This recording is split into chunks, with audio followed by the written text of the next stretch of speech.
In my last episode, I reviewed the Johnnie Walker Green Label 15-year Blended Malt Scotch Whiskey. This episode, I figured I'm in a blended mood, so let's go with the 18-year Duncan Taylor. Let's do this.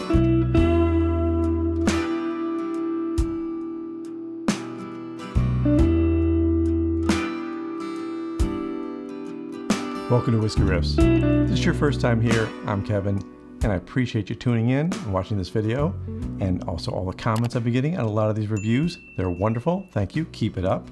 Today, I have an 18-year-old blended Scotch from Duncan Taylor. This whiskey is similar to the last video only because it's a blended Scotch.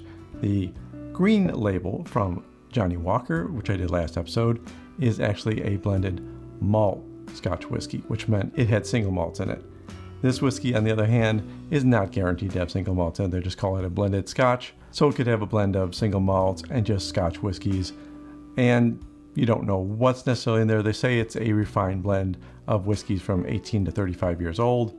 So the age of 18 years on this bottle means that you're getting at least 18 years. Doesn't mean only 18 years. It means the youngest whiskey in here is 18 years, which is kind of nice. Maybe there'll be some nice flavors in here from the older whiskeys. I don't know yet because I don't have it in a glass. Let me do that right now. As the label states, this is an 18-year-old whiskey.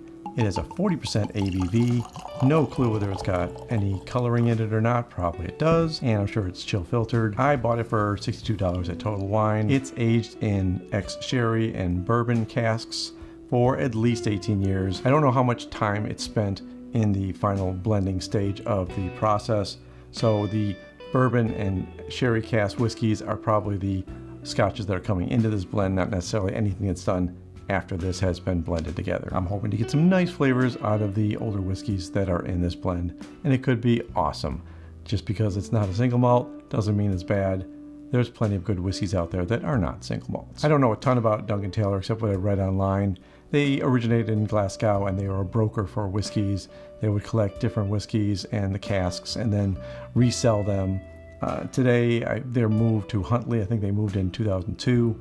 So that's on the edge of the Highlands, Speyside area. They have an impressive portfolio that includes Black Bull, the Octave, Dimensions, the Rarest, and they also have gins and rums in their collection as well. The website has a full breakdown of that. Unfortunately, the website does not have a breakdown of what's in these.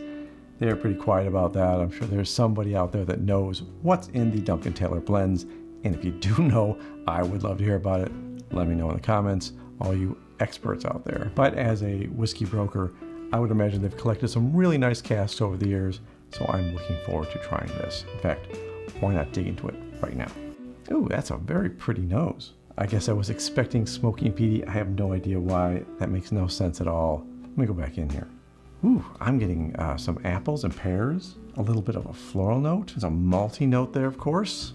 I'm even getting some grape notes in this. This is very nice. I love the notes in this whiskey already. Very exciting. No, it's very fruity, very nice, and very gentle. It's a very nice long finish.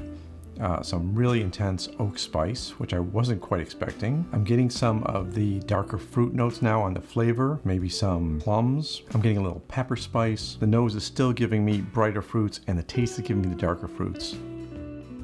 I can definitely taste some age in this whiskey. There's enough complexity in here, and that wood spice is a little surprising at 40% ABV. I was expecting it to be a softer taste at first, but maybe the time that some of these are in cask are giving them some more bite to them. I don't know, it's more than what I was expecting actually. But I think this has a nice complex set of flavors to it. That's spicy. I really am enjoying this. There's a little bit of sweetness, but it's not at all overwhelmingly sweet.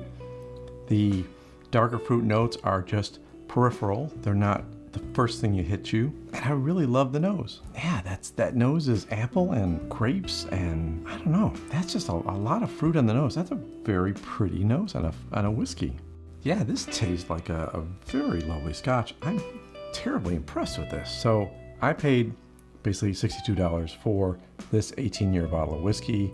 That is not a bad price at all, especially if I'm getting some older whiskeys in this, like the 35-year-old whiskeys. I would gladly pay $62 for this any day of the week. Have you had any of the Duncan Taylor line of expressions? If you have, I'd love to hear about them in the comments. This 18-year-old is very impressive. I may have to seek out some of their other blends or maybe some of their other whiskeys. I've heard of the Octave, I haven't tried it, and I can't remember where I've heard it, so it's just an unknown. Anything you can tell me in the comments, I'd love to hear about it. Right now, I'm just very happy I spent the money on this, and I would highly recommend it if you can find it on the shelf and you can find it for a good price, because it has a lot to offer. A lot of little sweet notes, a little bit of spice, and just overall a fun scotch to drink. So until next episode, take care of yourself. Take care of those people around you, and cheers.